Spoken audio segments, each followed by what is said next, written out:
Fala Visionários, está no ar mais um podcast no fim do dia, nosso podcast de tecnologia e inovação aqui da ND+, o portal de notícias aí que nós estamos entre os 7 portais de notícias mais acessados do Brasil.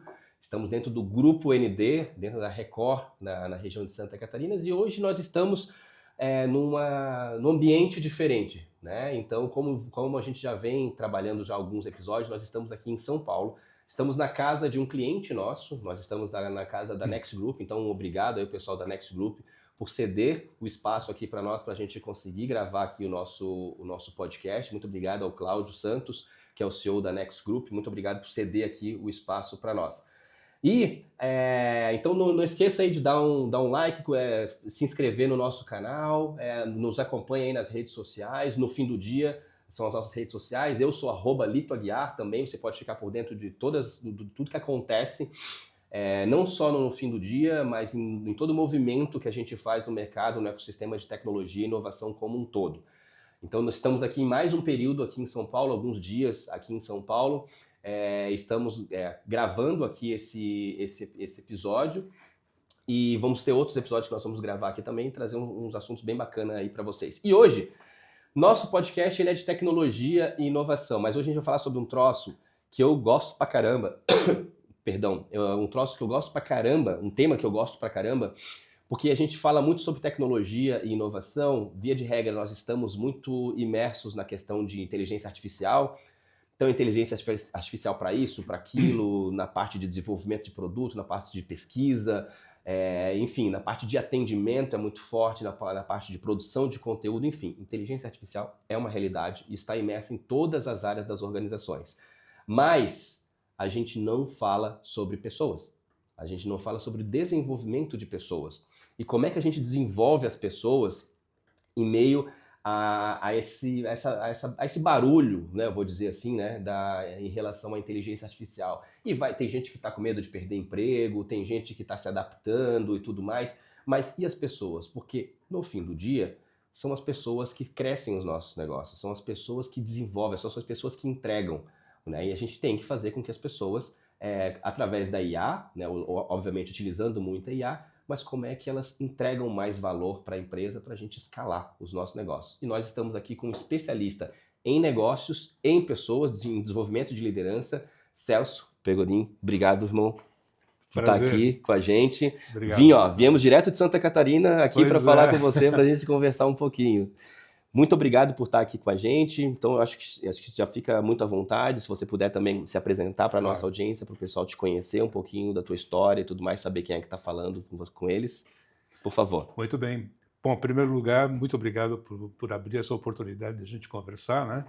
Eu acho que é um tema extremamente relevante. Queria também cumprimentar as pessoas que nos assistem, né? É um prazer estar aqui e ter essa oportunidade de falar sobre um tema tão relevante que é o ser humano dentro desse mundo de tecnologia, do mundo de negócios e como isso pode estar apontando novos caminhos, né, para o mercado, para as pessoas, para as organizações, de uma maneira geral. Eu acho que isso é um tema extremamente relevante e a gente sabe que as pessoas, quando se deparam com uma transformação, uma transição tão grande, tão abrupta como nós estamos vivendo hoje, é natural que as pessoas construam seus próprios cenários, né? Tem um cenário extremamente positivo para alguns neutros e alguns até construindo cenários realmente apocalípticos, né? Nesses tempos que nós estamos vendo hoje. Então, claro. É um prazer estar aqui. Você falou meu nome, né? Já me apresentou, Celso Pegorin. Na verdade, meu nome inteiro é Celso Luiz Pegorin, né? A única pessoa que fazia muita questão de me chamar de Celso Luiz era minha mãe, quando ela estava muito brava comigo, né? Então, quando ela me falava Celso Luiz, eu sabia que eu tinha um problema sério para resolver. Deu bucha, né? Então, e eu venho antes de fundar minha empresa de consultoria, que a gente já está trabalhando com isso desde 2008, né? Eu venho de uma longa carreira como executivo de empresas locais e multinacionais também. Passei por empresas aqui locais como Persco Pizzamilho, Isan do Grupo Eluma, Vilares, Aços Vilares, Persco Pizzamilho. Então, e depois aí eu entrei no mundo mais das empresas globais e multinacionais, por assim dizer, né? Passei pela Philip Morris, depois fui para a Seagram, que hoje é Pernod Ricard, né? Que produz várias marcas que o mundo, que o brasileiro está acostumado, né? O mundo está acostumado com elas.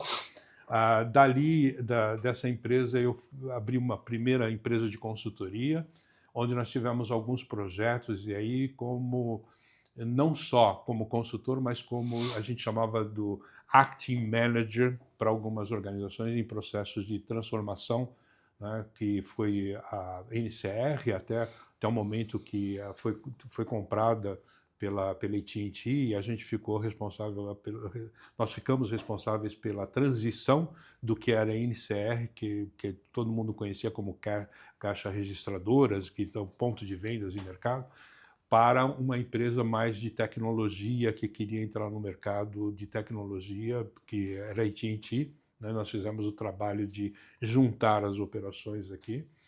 E, em seguida, eu fui convidado para fazer um trabalho parecido com a Oracle aqui do Brasil. A Oracle era uma operação extremamente pequena, né? Uma empresa que faturava muito pouco, tinha muito pouca gente, já estava no mercado há algum tempo aqui, vendendo aquele banco de dados. E quando nós fomos para lá, a gente começou a descobrir várias oportunidades. Então, a Oracle teve ali com a gente, com as pessoas que estavam ali, um crescimento explosivo. É mesmo? Né? Explosivo. A gente passou... Quais foram a porcentagem assim, de crescimento? É difícil mensurar, né? Mas assim, em 3 anos passamos de 7 milhões e 800 mil dólares de faturamento por ano para alguma coisa perto de 300 milhões. Meu Deus. Mudando a forma de fazer negócio também, deixando de vender só banco de dados, mas também entrando no mercado de suporte técnico para os clientes, vendendo consultoria de como utilizar aquele banco de dados para algumas aplicações específicas. Então, foi depois para uma segmentação de linha de negócios ou de indústrias, né? Então você tinha oil and gas, aquilo que a gente já sabe, né? O consumo, áreas de aplicação para finanças, para recursos humanos. Quando a gente comprou a PeopleSoft aqui também. Tinha um Market Cloud também, né? Tinha uma parte de marketing depois. Isso mais né? depois, um pouco mais recente, né? Dali eu acabei saindo do Brasil para fazer Cone Sul e depois América Latina, né? Então para fazer Da Oracle mesmo. Isso, da Oracle. Assim, uma coisa que deu muito orgulho para a gente naquela época foi o fato de que muitas coisas que a gente veio desenvolvendo como linhas de negócio ou forma de fazer negócios aqui no Brasil acabaram virando benchmarking para a Oracle global, né? Então, assim, teve muita coisa que a gente fez aqui na forma de relacionamento com a nossa equipe de vendas. Então, a gente mudou completamente o que era a percepção da Oracle no mercado, né? Então, a gente passou de ser uma empresa que precisava pagar um premium price, um prêmio para poder atrair os melhores cabeças do mercado, para um processo que a gente recebia voluntariamente as melhores pessoas do mercado querendo trabalhar para a gente, né? Então, a gente teve condições de contratar muita gente boa, não só no Brasil, mas como na América Latina, gente que fez carreira lá, que fez carreira dentro da Oracle Global. Então, era um grupo de pessoas que a gente conseguiu montar ali, que era um grupo de pessoas de fenomenal capacidade, basicamente, o que eu posso dizer. Entendi. Da Oracle, eu acabei indo para a Embraer durante um tempo, né? Virei lá o responsável pela área de pessoas e infraestrutura. Também tivemos um crescimento explosivo, foi naquela fase que a Embraer tinha sido, vamos dizer, recém-comprada, né? Deixou de ser uma empresa paraestatal, mas assim, tinha alguns fundos de pensão que acabaram comprando a Embraer, com o objetivo de fazer aquilo virar uma massa para vender de novo, para ter lucro com isso, até que se descobriu lá, as cabeças da Embraer, né, as boas cabeças da Embraer, descobriram que tinha vários projetos de altíssima competitividade no mercado, e aí começou a se desenvolver o que a Embraer é hoje, né? Uhum. Então, crescemos muito rapidamente, num período muito curto de tempo também. Da Embraer eu voltei para o mercado de tecnologia, fui para a IMC também, a empresa também era muito pequena aqui no Brasil. IMC? EMC. EMC. EMC Corporation, que hoje é dona da Dell. Ah, Né? tá. Uhum. Assim, para simplificar, né? O que a gente fez. Foi a empresa que teve melhor desempenho na Bolsa de Valores durante muito tempo. Né? Então, assim, era um negócio, crescimento em cima de crescimento, né? Um grupo de pessoas. Então, lá, a minha carreira foi mais acelerada ainda. Né? Eu fui contratado para o Brasil, anunciado para o Cone Sul, um mês depois para a América Latina, e assim, foi uma escada assim, Ascensão rápida. E a gente teve assim, muitos projetos muito desafiadores. Né? A gente, no meio tempo, houve a compra da Data General, que era uma empresa que, vamos dizer, teoricamente concorria, e o nosso trabalho foi fazer com que a gente transformasse Data General em IMC em toda a América Latina num período muito curto de tempo. Né? Legal. Então foi realmente um desafio muito. Assim, meu primeiro ano de Embraer, para você ter uma ideia, eu dormi 180 noites fora de casa, né? Então, Nossa. assim, meu escritório era uma pasta, um computador, um banco de avião, uma cadeira num hotel, né? Basicamente era isso que a gente estava trabalhando. Caramba. Então, mas assim, tivemos muito apoio, crescemos muito rápido também. A EMC foi um outro desafio. Então, basicamente, assim, desde 2000 dali da Embraer, eu virei headhunter durante um período, né? Depois, desculpa, da EMC virei headhunter durante um tempo. Fomos afetados pelo September 11, né? Que eu não podia viajar. Então, tinha que conectar com mais de 30 países sem poder viajar. Você imagina como que era, né? Meu Deus. Então, aí eu resolvi, a gente, de comum acordo, fizemos lá um trabalho para poder sair, porque não tinha mais. Eu ficava agoniado, né, de ter que conversar com tanta gente sem poder estar presente com elas, né, nem de vez em quando. Aí fui fazer um sabático que nunca foi sabático. Um fake? Um fake sabático. Um sabático fake. No meio período virei headhunter. Aí eu fui para Thomson Reuters aqui ajudar também na estruturação da Thomson Reuters. De lá, aí eu realmente fundei a minha empresa de consultoria. De consultoria. Isso. A empresa de consultoria hoje atua em que área exatamente? A gente faz desenvolvimento de pessoas, de organizações e equipes, né, para elevar o desempenho no nível de alta performance. Então, aí o que você possa imaginar, a gente dá cursos de liderança, cursos específicos para alguns momentos. Então, por exemplo, de como liderar pessoas através de mudanças, como liderar mudanças, como fazer liderança um a um, autoliderança, liderança de equipes, liderança da área de vendas, liderança de transformação, como criar confiança, processo de estabelecimento de objetivos. A gente ajudou várias empresas também as discussões estratégicas de começo de ano para poder colocar todo mundo, né, um grupo no mesmo nível para arrancadas. Então, nesse período todo, a gente vem trabalhando com grandes empresas, parceiros também, né? Temos 5 parceiros internacionais que geram negócios para a gente. Nós somos aqui o hub durante muito tempo, o hub de delivery de programas globais, de contratos globais dessas empresas. Né? Então, posso citar a Blanchard, né? A Inside Out Coaching, que é Inside Out Development, é focado em desenvolver a habilidade de coaching para executivos dentro das organizações. Perfeito.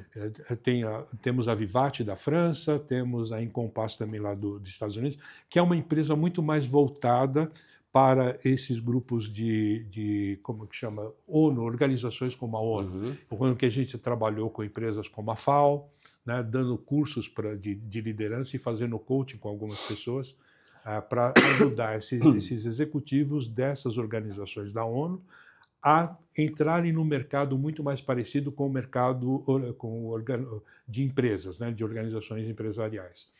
A gente sabe que é muito político, né? A ONU é muito questão política, então, mas tem um processo de gestão e essas pessoas precisavam começar a entender a necessidade de desenvolver as suas capacidades de gestão de negócio, porque cada um tem ali a sua necessidade de atrair capital. Os donadores estão concorrendo pelos doadores, né? Então, com outras ONGs que estão entrando no mercado. Então, precisa ter um processo de gestão muito mais estruturado. Então, trabalhamos com a área de refugiados, né, que tivemos alguns alcances maravilhosos, que até me emociona um pouco, né? Ai, que legal. É muito legal. Com a FAO, né, que é a questão de Food Agricultural Organization, que a gente deu cursos de liderança e fizemos coaching com os executivos, com a Organização Mundial de Saúde, com a Organização de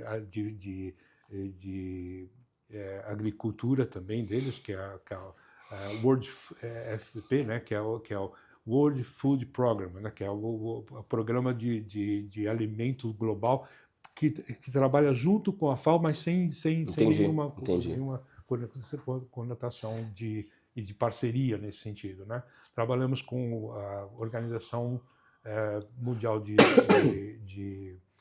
de Trabalho também, que é a ILO, e outras, né? Então, assim, então é uma empresa muito mais voltada e que também gerou outros negócios para a gente aqui no Brasil. Então, nós mesmos, direto, já temos trabalhado com a Mercedes-Benz, Daimler, com a Alstom, com várias outras empresas, tanto da área industrial quanto da área de... E nesse teu processo aí não só agora na consultoria, mas em tudo, como é que você vê no mercado? A gente estava falando um pouco aqui antes de começar a gravar, né, sobre esse equilíbrio, né, da IA e o desenvolvimento humano, né, o desenvolvimento. Cara, eu queria entender de você como especialista. Eu me preocupo muito, eu sinceramente me preocupo muito com o desenvolvimento de liderança. Perfeito. Com o advento da IA. Não é nenhuma novidade também, tipo, quer dizer, a IA sim é novidade, mas uma tecnologia disruptiva no mercado que faz mudar o mercado, Perfeito. que faz o mercado se comportar de forma diferente, isso acontece o tempo todo. O tempo todo. Mas como é que você vê a IA, ela interfere diretamente no processo de aprendizado, ela influencia muito o coachability, né? A capacidade que as pessoas têm de se reinventar, de aprender ali e tudo mais. Então, como é que você vê isso? Como é que, tipo... dois lados eu queria a tua visão. Um lado de como é que isso está te ajudando, a IA está te ajudando a desenvolver negócios e pessoas como um todo, se é que está ajudando ou não. E como é que você vê esses paradigmas nas pessoas realmente no uso ou não da IA? Lito, a coisa está muito ainda...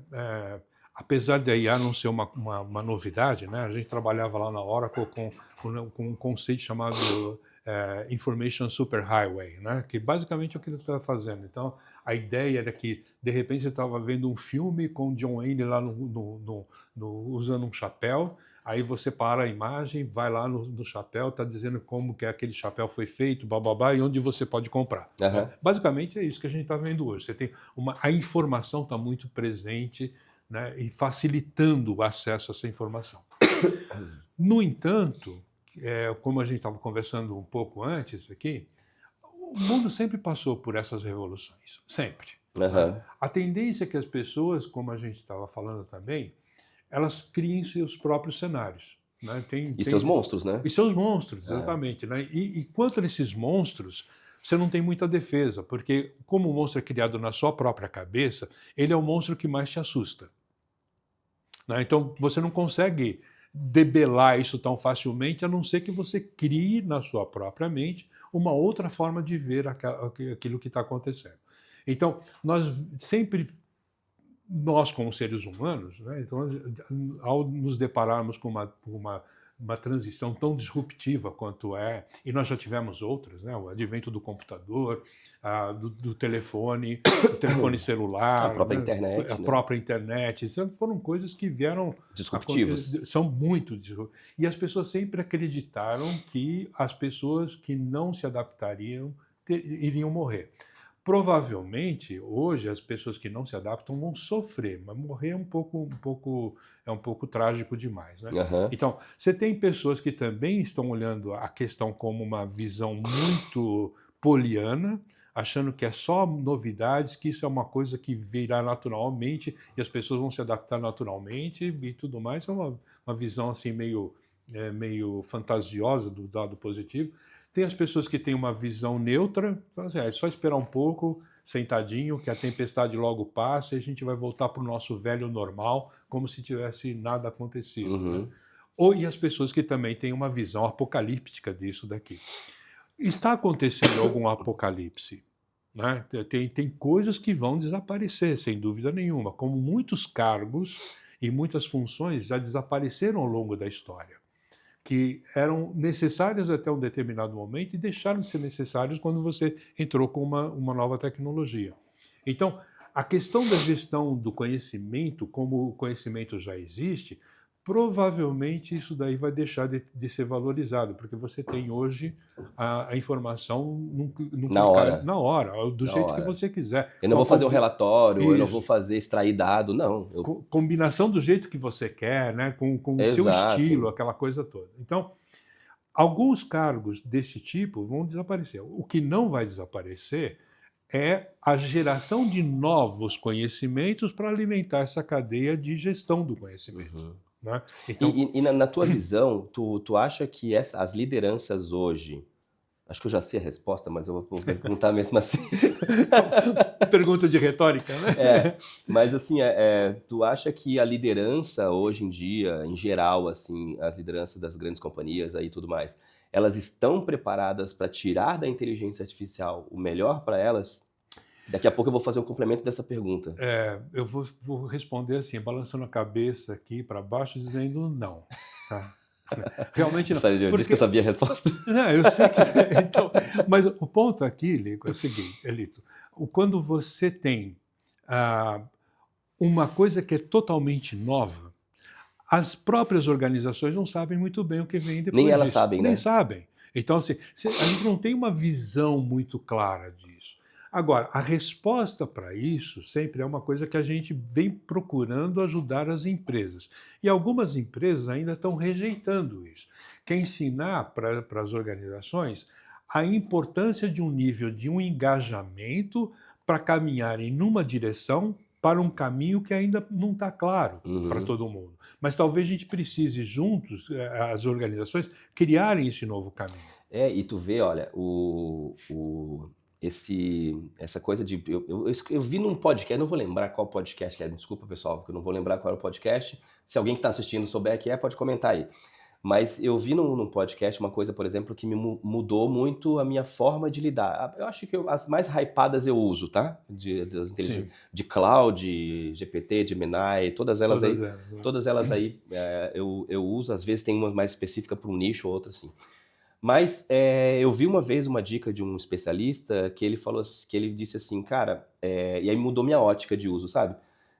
Ele falava assim, cara, se tu quer que a IA, ela te ajude, então ela tem toda a internet, ela tem toda a base de dados, ela sabe muito mais do que você. A gestão de dados está ali, né? Ela tem a informação toda, ela sabe muito mais do que você. Então, ao invés de você dizer para ela, em alguns momentos, você dizer para ela exatamente o que ela tem que fazer, peça para ela te fazer perguntas sobre o que ela precisa. Me pergunte, eu quero que você se comporte como um especialista de vendas de high ticket, assim, assado. Perfeito. E eu preciso construir um pitch de vendas, me faça as perguntas que você precisa saber sobre... Cara, eu mudei isso no meu tratamento e eu virei o jogo. Exatamente. Eu virei o jogo de uma forma... Isso. Que assim, se eu subir de nível, eu olhei assim, os resultados, as coisas. Vem. Ela me perguntava coisa óbvia. Exatamente. E eu assim, putz, nem me toquei, mas isso é óbvio. E o óbvio precisa ser dito, obviamente, né? Exatamente. E tudo mais, isso faz parte do processo como um todo. Isso eu achei incrível. E aí, complementando, eu acho que falta isso em geral das pessoas, sabe? Exatamente. As pessoas, elas usam a inteligência artificial como o novo Google. Como é que eu faço um bolo? Como é que eu faço isso? Como é que eu faço isso? Esse é o grande erro das galera. Esse é um grande erro, porque o Google está de graça. A inteligência artificial não. Você tem consumo de tokens. Isso pode encarecer muito a sua gestão de pessoas e gestão de processos. Então, a gente fez até um artigo, um post aí recentemente, que basicamente é o seguinte. Eu fiz alguns testes também, fazendo coaching com a IA. Eu acredito muito no... E aí? E funciona. Porque, por exemplo, eu fiz lá... Porque tu tem a técnica, né? Isso, olha como que eu fiz. Como se nós estivéssemos conversando aqui, como se você fosse uma pessoa que estivesse liderando. Então, estou liderando a IA. Eu pedi uma coisa, ela não me entregou. Aí eu comecei a falar assim, em vez de eu ficar insistindo em dar informação, eu comecei a pedir a informação para que a IA fizesse a sua própria análise. Então, eu perguntei assim, considerando o nosso projeto inicial e considerando o que você entregou, quão perto nós estamos uma coisa da outra? Aí vem, estou pensando, olha, eu acho que faltou isso, faltou aquilo. Então, eu não precisei dizer o que estava faltando, ela me deu a informação. Olha aí, ó.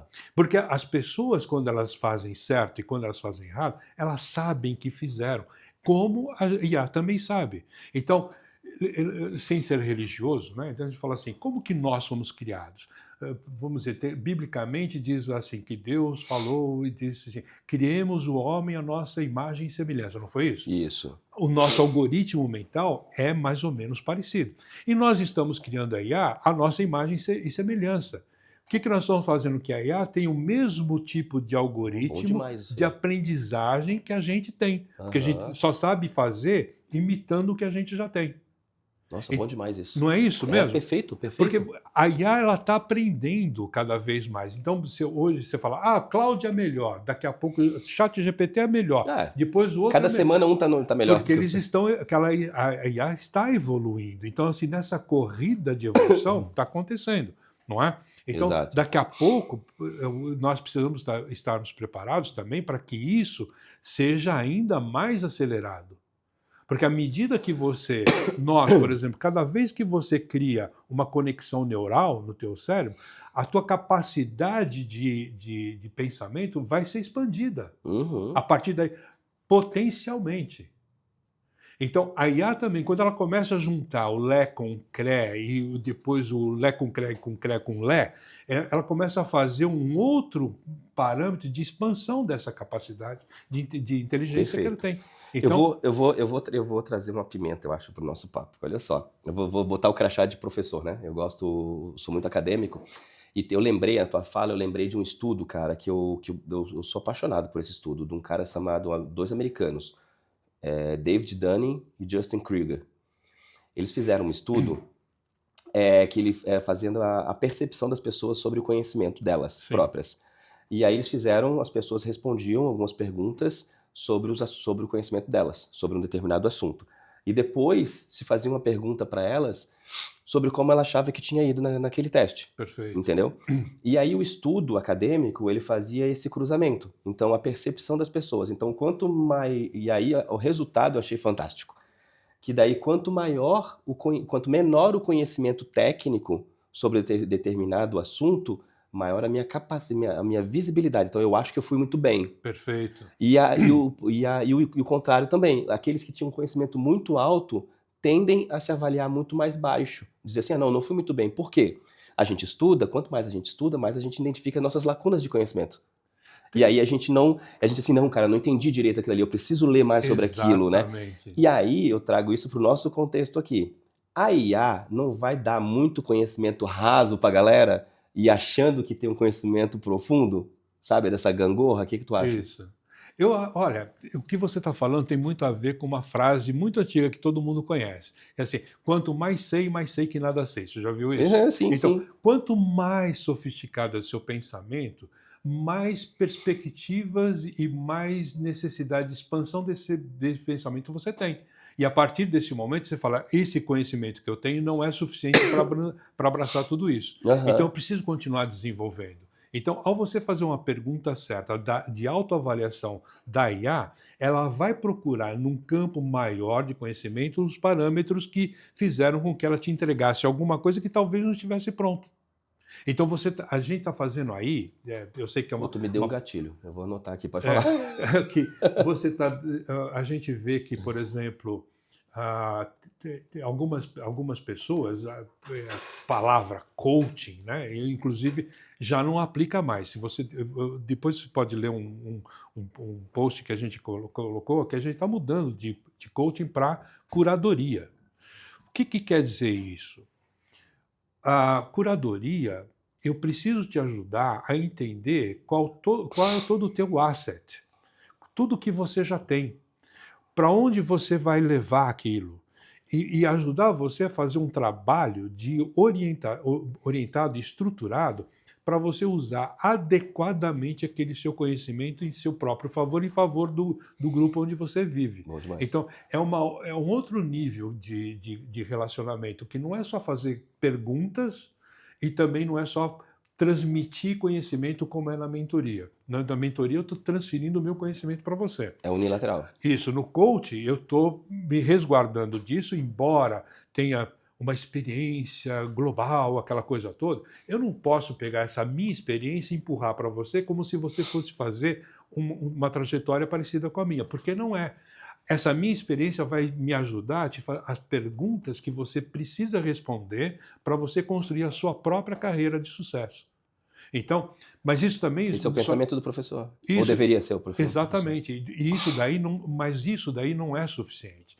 Eu preciso te ajudar a você entrar e saber assim, qual é o meu nível de conhecimento mesmo, o que eu trago hoje. Então, as pessoas, em vez de estarem, talvez, eu sei que isso é muito fácil, mais fácil falar do que fazer, em vez de estarem muito preocupadas em perder os seus empregos, ou pelo menos o emprego que elas têm hoje, em vez de fazer por esse lado, é descobrir o que elas desenvolveram durante todo esse tempo, entender qual o conhecimento que elas têm e qual o conhecimento que elas precisam ainda desenvolver para continuar tendo relevância no mercado de trabalho. E aí, voltando para aquela sua pergunta, se as pessoas, se as organizações e se as lideranças estão sabendo como lidar com isso, eu acho que tem algumas pessoas que estão começando a descobrir e outras pessoas que ainda estão navegando, porque talvez as lideranças das organizações estejam preocupadas com elas mesmas, sem saber o que vai acontecer. Sim. Então, empresas como a minha, a gente tem a capacidade de ajudar as pessoas a entenderem melhor esse negócio. E hoje, o vício de algumas organizações, desculpa, isso não é uma crítica, mas é um negócio que vem se desenvolvendo, é comprar coisas de prateleiras. E, às vezes, para uma determinada situação, uma coisa de prateleira não vai funcionar. Então, a gente ajuda as pessoas e as organizações num processo de curadoria organizacional e executiva, a entender para onde nós vamos a partir do que eu tenho e o que eu preciso me desenvolver. As organizações hoje, elas talvez não estejam descobrindo ainda que qualquer empresa vive de vender os seus serviços e seus produtos. Não é isso mesmo? Isso, claro. Para você ter sucesso nisso, você precisa ter um mercado em expansão, não é isso? Isso. Porque se eu estiver fazendo as mesmas coisas com as mesmas empresas no mesmo mercado, a tendência é que aquilo chegue num nível de estagnação. Eu preciso fazer com que o mercado cresça para eu poder. Quem é o mercado que eu tenho? Os meus funcionários, as pessoas que trabalham comigo. Então, se eu consigo fazer a riqueza rodar, daquilo que eu pego, eu transfiro para as pessoas que colaboram comigo, essas pessoas fazem o mercado ficar mais forte, e com o mercado mais forte elas vão consumir mais e eu tenho a possibilidade de crescer. Quando eu tiro os empregos dessas pessoas, porque eu acho que a IA vai resolver todos os meus problemas, eu estou criando um decréscimo no mercado. Eu estou fazendo com que o mercado entre em desespero, em processo de sobrevivência, em economia de guerra. Claro que isso é um mercado, uma visão muito mais apocalíptica mesmo, né? Sim. Mas aí as pessoas deixam de consumir. Claro. Então, assim, o que adianta eu ter? Eu vou ter um mercado brasileiro com pessoas totalmente separadas em duas, 3 ou 4 castas de capacidade de ganho. Eu tenho um grupo de pessoas que estão muito ricas, mas assim, na economia que nós estamos vivendo de guerra, as pessoas não querem colocar o seu dinheiro de novo em circulação. As pessoas estão pegando aquele dinheiro, reservando para tempos mais magros, não é isso? Isso. Esse dinheiro reservado, ele não entra e não alimenta a economia. E não aumentando a economia, eu vou ficar com um dinheiro muito grande aqui, sem poder usar isso adequadamente. Bom demais. Então, eu vejo, você vê lá prédios e prédios sendo construídos, às vezes vazios, né? E as pessoas investindo nisso. Sim. Até que ponto isso vai funcionar? Então, eu preciso fazer com que as organizações entendam que o meu grupo de trabalho, eles precisam estar num nível superior de novos conhecimentos. Lembra que a gente estava falando, Lito?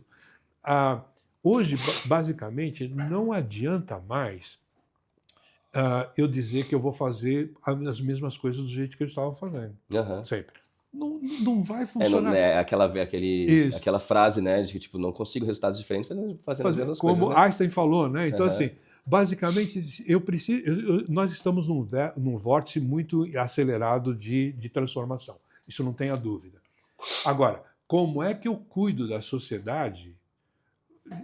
A sociedade onde eu, como organização, estou inserido também. Sim. Então, eu preciso que a sociedade seja rica para eu continuar enriquecendo. Eu vou te fazer uma pergunta que eu faço para todo mundo, desde o outro podcast que eu tinha na outra emissora, e a gente sempre perguntava para todo mundo, perguntar para ti também.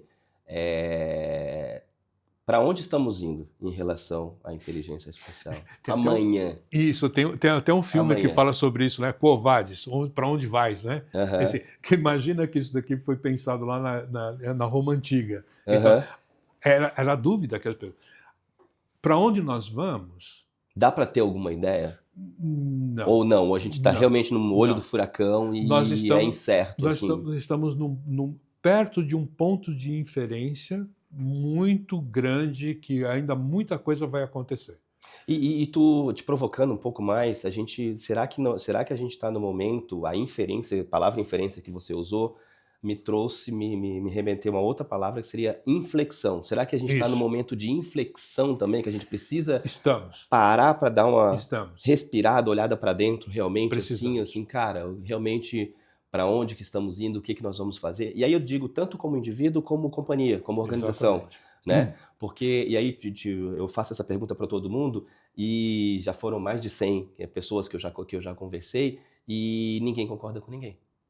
Isso. Ninguém tem uma visão clara. Porque isso me representa isso, que a gente realmente está no vórtex do negócio, entendeu? Você sabe um dos medos que as pessoas têm, Lito, e que a gente, colocando isso em cima da mesa, talvez fique mais fácil para as pessoas poderem discutir isso com mais realidade, né? Eu fiz lá atrás um artigo chamando Knowing versus Guessing. Né?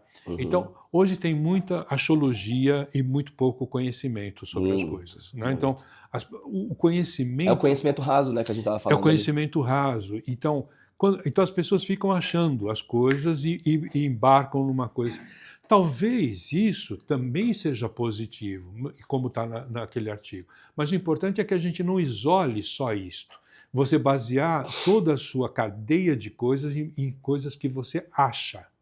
Mas procurar um entendimento maior. Como que a gente procura um entendimento maior? Buscando uma discussão filosófica em busca de uma verdade, seja ela qual for. Então, no momento que a gente começa a concordar com coisas, a gente não sabe para onde a gente vai, mas a gente sabe que a gente pode ir junto e construir esse futuro de uma maneira mais estruturada. Para onde nós estamos indo, a gente não sabe. Não dá para saber, né? Tem muitos interesses que são irreconciliáveis que foram colocados. Então, você pega os estados brasileiros, como é que você pode ter uma política nacional com as diferenças de necessidades que você tem no Nordeste, no Sul, no Centro-Oeste? São completamente diferentes. Completamente diferente. Então, isso no macro. Se você vai para o micro, então a coisa fica... E aí, se a gente Celso, se a gente sai eu falo isso muito para a galera, se a gente sai da nossa bolinha, isso que a gente está falando da nossa bolha, dos nossos amigos, a galera que a gente está imerso em tecnologia e inovação, então a gente usa, todo mundo heavy user de IA e todo mundo colocando IA em tudo quanto é lugar. Furou essa bolha, você vai na padaria, você vai na mecânica, a galera nem sabe o que está acontecendo. Exatamente. Entendeu? Então, uma grande transformação vivendo que eu outra acho... realidade, Exato, né? é uma outra realidade. Então, eu acho que com a grande transformação, a disrupção realmente de mercado, de ecossistema como um todo, vai acontecer quando a gente chegar nesses caras. Exatamente. Entendeu? E acho que a gente tem muito que remar ainda para chegar nesse pessoal. Porque daí, se você consegue ter falando de país, de organização em termos de pátria... Sim. Aí sim eu acho que a gente consegue uma mudança realmente significativa economicamente falando, mas aí você tem que ter uma questão de governo junto com iniciativa privada e tudo mais, para você conseguir realmente, aí vou citar aqui iniciativas como o Sebrae, por exemplo, que fomentam, que tentam fazer com que isso chegue lá. Mas, de novo, furou nossa bolha, a galera tá usando o Google o GPT como Google. Exatamente. E o custo disso é muito alto. Então, de novo, o que a gente tá vendo que as empresas precisam fazer, que está também lá naquele artigo. As pessoas hoje acham que podem gerenciar e liderar pessoas da mesma maneira que vinham liderando, e tem que liderar uma conversa com uma IA de uma maneira diferente. O que isso está ensinando para a gente? A necessidade de você ser específico, você ser claro, você saber fazer aquilo de uma maneira correta. Então, o que as empresas precisam fazer? Em vez de te dar uma verba para você usar com seus tokens ali, e as pessoas sabem que não sabem nem como vão usar, então tenho $200 para usar de token por mês cada funcionário. Olha o custo que isso tem. No final das contas, o que eu produzi com aquilo? Eu produzi coisas que eu poderia ter produzido com o Google. Né? Mas só que agora eu estou gastando $200 por cada um para ter a mesma coisa que eu tinha um tempo atrás. Eu estou pagando para ter uma coisa que realmente é de graça. Exatamente. Então, eu só estou encarecendo aquilo. O que muitos líderes precisavam ter aprendido, e a gente sabe que nem todo mundo aprendeu, é como eu lidero a minha equipe no sentido de ser muito específico com aquilo que eu quero, né? Saber que aquele trabalho que eu estou passando para aquela pessoa, eu preciso entender qual o nível da motivação que aquela pessoa tem em fazer aquilo. Você sabe que as pessoas, quando não estão motivadas a fazer uma coisa, elas vão procrastinar aquilo até a última hora, claro. Depois vai correr no final do dia para ver se entrega alguma coisa e assim por diante, né? E se aquilo que ela está fazendo é atingível ou não. Então, sim, eu posso criar aqui uma nova espaçonave que vai fazer uma viagem intergaláctica na velocidade da luz ao quadrado, aquela coisa toda, usando IA? Não, isso não é atingível hoje, pelo menos não, né? Então, eu preciso saber que aquilo que eu estou passando para as pessoas é atingível. E se for uma coisa muito fácil de fazer, as pessoas vão continuar procrastinando e talvez não tenham a dedicação e o foco para fazer com que aquilo seja realizado no tempo que precisa fazer. Então, das duas coisas, quando não é atingível, quando ela é fácil demais, são duas coisas que realmente criam uma ruptura no processo de motivação das pessoas e da autoconfiança delas. Então, depois disso daí, eu sei que assim, ele é atingível. Agora, ele é relevante?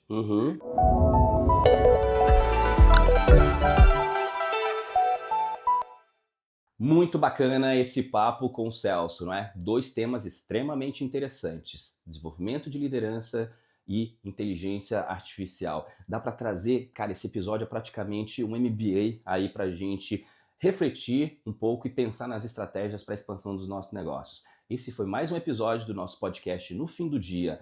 Acompanhe e me siga nas redes sociais, @LitoAguiar. Você me acompanha em qualquer rede social. Fique ligado e até o próximo episódio.